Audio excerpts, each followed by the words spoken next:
नमस्कार दोस्तों। आज जो हम बात करेंगे वो इस पेंडेमिक से रिलेटेड है और इतने लोगों की जो मृत्यु हो रही है उससे रिलेटेड है। तो इसमें एक बुद्ध बुद्ध भगवान जो हैं, बुद्ध जी जो कहते हैं, एक सूत्र है जिसमें एक विशाखा नाम की महिला जो है, तो उसके ग्रैंड ग्रैंडसन की या नाती की उसकी मृत्यु हो जाती है। तो वो औरत, वो महिला जो है वो भगवान बुद्ध के पास जाती हैं और वो उनसे बातचीत करती हैं, उनको अपना दुख बताती हैं।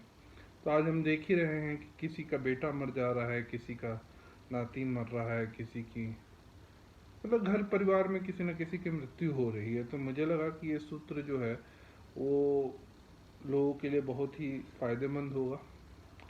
तो हम बात करते हैं इसमें जो है वो बुद्ध जी जो है सरस्वती शहर जो सारस्वती जो शहर है वहाँ रह रहे होते हैं। और मिगारा नाम की एक महिला है, तो उनका कोई भवन होता है, तो उसमें वो रह रहे होते हैं। तो उस अवसर पर विशाखा जैसे मैंने बताया, तो विशाखा के जो नाती है, ग्रैंडसन जो है, उसकी मृत्यु हो जाती है। तो विशाखा जो है उसके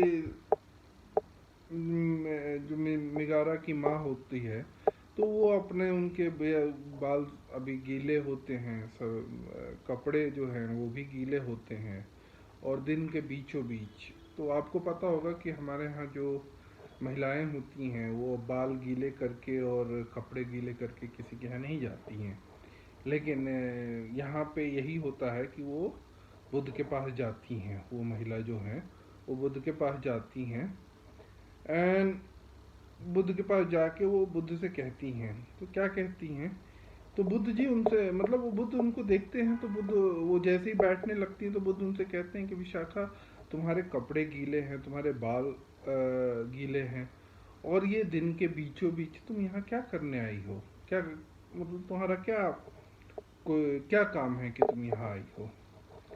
जब उन्होंने ये कहा तो विशाखा ने कहा कि मेरा प्रिय बेटा, मेरा प्रिय नाती मर गया है, इसलिए मैं आपके पास आई हूँ।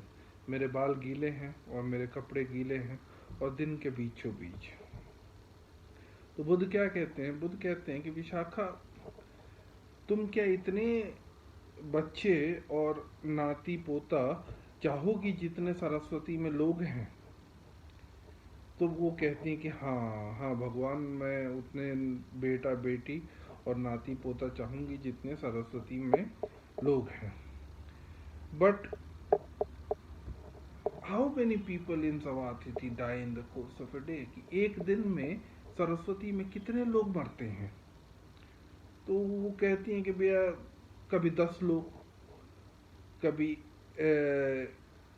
9, कभी 8, कभी 6, कभी 5, कभी 4, कभी 3, कभी 2, मतलब ऐसे लोग मरते हैं। और कभी कभी एक ही आदमी मरता है सरस्वती में in the course of a day, मतलब एक दिन के अंदर में। तो Saraswati is never free from people dying, मतलब सरस्वती कभी भी मुक्त नहीं होता है लोग जो मर रहे होते हैं। तो बुद्ध कहते हैं कि क्या सोचती हो तुम Vishakha, would you ever be free of, एक सेकेंड सॉरी इंटरप्शन के लिए। तो बुद्ध जी कहते हैं क्या तुम कभी भी, तुम्हारे बाल गीले नहीं रहेंगे और तुम्हारे कपड़े गीले नहीं रहेंगे?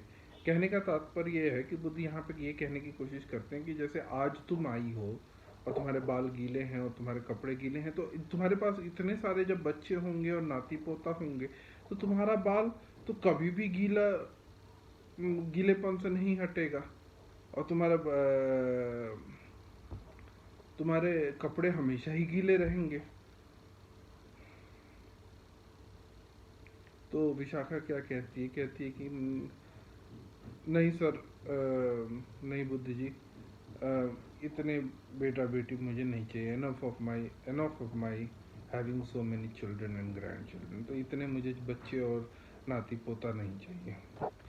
तो बुद्ध इस पे कहते हैं कि विशाखा, जिनके पास सैकड़ों प्रियजन होते हैं, अपने प्रियजन होते हैं, उनके सैकड़ों दुख होते हैं, और जिनके पास 90 प्रियजन हैं उनके पास 90 दुख हैं, और जिनके पास 80 हैं, जिनके पास 70 हैं, जिनके पास 60 हैं, जिनके पास 50 हैं, जिनके पास 40 हैं, जिनके पास 30 हैं, जिनके पास 20 हैं, जिनके पास 10 हैं, जिसके पास 9 है, 8 है, 7 है, 6 है, 5 है, 4 है, 3 है, 2, उनके पास उतना दुख है।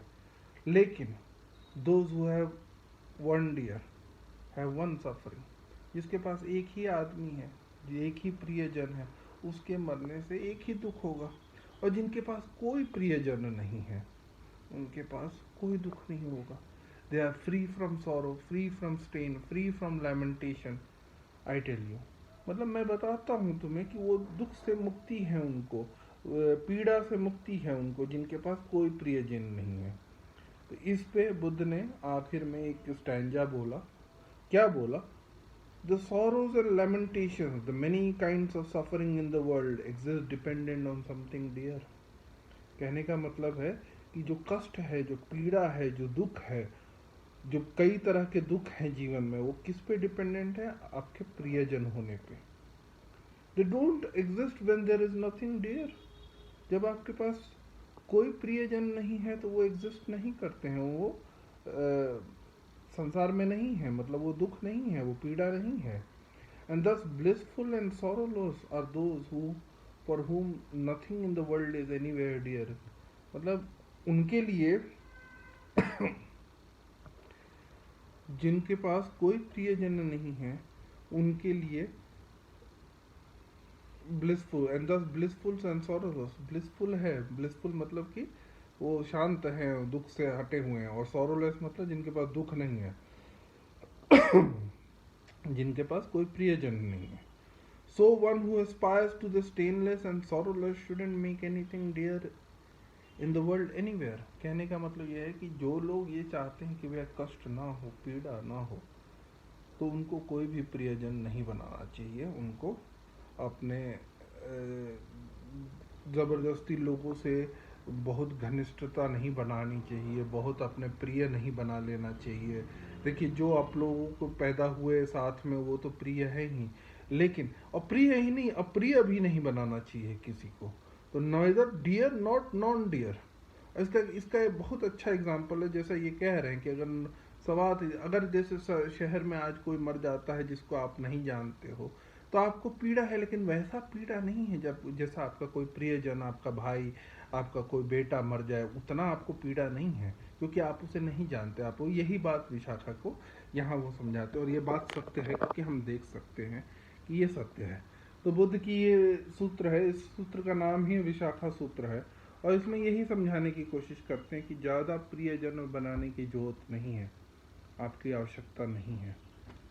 और इस दुनिया में अप्रिय भी बनाने, क्योंकि अप्रिय से और भी उससे अलग तरह के दुख मिलते हैं, तो वो हम आगे अगले सूत्र में बात करेंगे। लेकिन इसमें हम यही समझाने की कोशिश करते हैं कि ये दुख क्यों होता है और दुख से मुक्ति कैसे है। धन्यवाद। भगवान आपको खुश रखे।